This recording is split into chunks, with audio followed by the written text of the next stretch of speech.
جادو، جنتر منتر، جن، بھوت، پریت، دیو، پری اور ہم ذات ہمیشہ سے ہی انسان کی خصوصی توجہ کا مرکز اور محور رہے ہیں۔ شاید یہی وجہ ہے کہ الف لیلہ، ہزار داستان ہو یا قصہ چہار درویش ہو یا پھر داستان امیر حمزہ، کئی صدیاں بیت جانے کے بعد بھی ان تمام اساطیری کتب کا مطالعہ آج کا جدید انسان بڑے شوق اور ذوق سے پڑھنا پسند کرتا ہے۔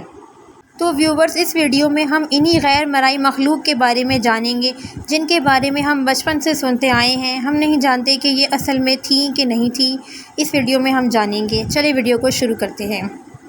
ان میں سب سے پہلے ہے جل پری۔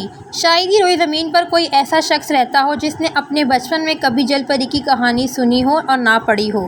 یاد رہے کہ جل پری گہرے پانیوں میں رہنے والی ایک ایسی مخلوق کو کہا جاتا ہے جس کا نچلا دھڑ مچھلی اور اوپری جسم انسانی عورت کا ہوتا ہے۔ عربی میں جل پری کو بنت البحر یعنی پانی کی بیٹی کہتے ہیں اور انگریزی زبان میں جل پریوں کے لیے مرمیڈز کا لفظ بولا جاتا ہے، جبکہ اردو میں جل پری سے مراد ایک ایسی حسین و جمیل عورت نما پری ہے جو پانی میں رہنا پسند کرتی ہے۔ بہت سی کہانیوں میں جل پریاں انسانوں سے باتیں کرتی دکھائی جاتی ہیں اور بہت سی داستانوں میں یہ صرف گانا گانے کی صلاحیت رکھتی ہیں۔ اس بارے میں کرسٹوفر کولمبس کا کہنا ہے کہ 1493 کے ایک سمندری سفر کے دوران انہوں نے جل پری کو دیکھا تھا، لیکن وہ ویسی نہیں تھی جیسا کہ انہوں نے کہانیوں میں سنا تھا۔ ان میں کچھ مردانہ خصلتیں بھی تھیں، یعنی ان کے چہرے آدمیوں جیسے دکھتے تھے۔ آگے ہم بات کرتے ہیں ایک سینگ والے گھوڑے کے بارے میں۔ زیادہ تر مغربی ممالک کی قدیم دیو مالائی داستانوں میں اس ایک سینگ والے جادوئی گھوڑے کا تذکرہ ملتا ہے۔ انگریزی زبان میں اسے یونیکارن کہا جاتا ہے۔ یہ ایک سینگ والا سفید جادوئی گھوڑا ہے جس کے ماتھے کے عین بیچ میں سینگ ہوتا ہے۔ اس جادوئی گھوڑے کے مرکزی کردار پر اب تک بے شمار فلمیں اور ڈرامے بن چکے ہیں۔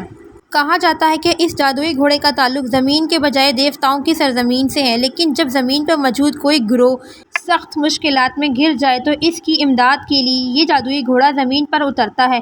یہ گھوڑا اپنے سوار کو آسمان کی بے پناہ وسعتوں کی سیر کرواتا ہے اور غیر مرئی طاقت کا حامل ہونے کی وجہ سے اپنے پسندیدہ شخص کے لیے بظاہر ناممکن امور بھی یہ بآسانی انجام دے سکتا ہے۔ نیپال اور چین کے ہمالیہ پہاڑی سلسلے میں ایک انسان نما ریچھ پائے جانے کے متعلق کئی پراسرار داستانیں مشہور اور معروف ہیں۔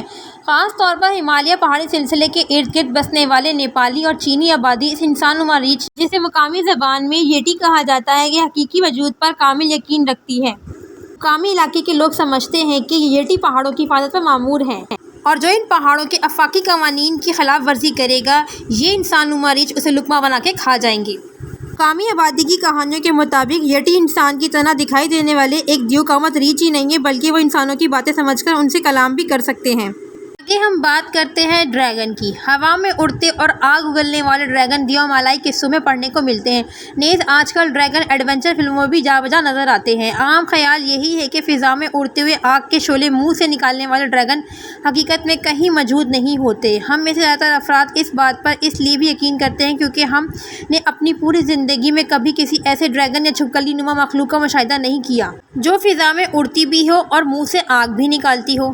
اندازاً ڈریگن کی لمبائی 36 فیٹ اور وزن 200 سے 250 کلو گرام تھا، جو کسی بھی انسان یا بکری کو فضا سے اڑتے ہوئے بآسانی شکار بنا سکتا تھا۔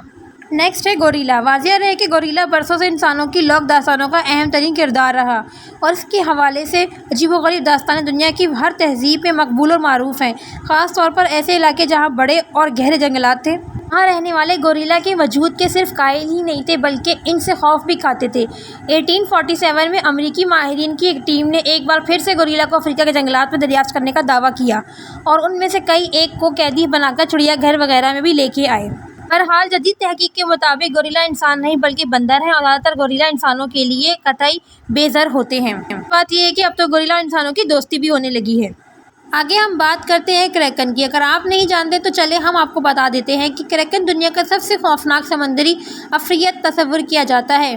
ان کو اردو زبان میں سمندری اژدہا بھی کہہ سکتے ہیں۔ قدیم زمانے سے سمندری سفر کرنے والے ملاح بتاتے ہیں کہ کریکن ایک بہت بڑا اژدہا نما سمندری جاندار ہے جو بڑے بڑے جہازوں کو ڈبونے کی طاقت رکھتا ہے۔ نیز یہ جہازی عملے کو کھانے کا بھی بہت شوقین ہے۔ ماہرین کی معلومات کے مطابق یہ سمندر کی انتہائی گہرائی میں رہتا ہے اور اس کی حد نگاہ گہرے سمندر میں بھی 18 میٹر تک ہوتی ہے۔ یہ اپنی بھوک مٹانے کے لیے زیادہ تر چھوٹی اور کمزور ویل مچھلیوں کا شکار کرنا پسند کرتا ہے اور جب تک اس کا سامنا کسی دیو ہکل ویل مچھلی سے ہو جائے تو بجائے مقابلہ کرنے کے بھاگ جاتا ہے۔ ہمیں کمنٹ کے ذریعے ضرور بتائیے گا کہ آپ نے اپنے بچپن میں ان کرداروں میں سے کس کردار کی کہانی پڑھی تھی۔ ویڈیو کو شیئر کرنا اور چینل کو سبسکرائب کرنا نہ بھولیے گا۔ اللہ حافظ۔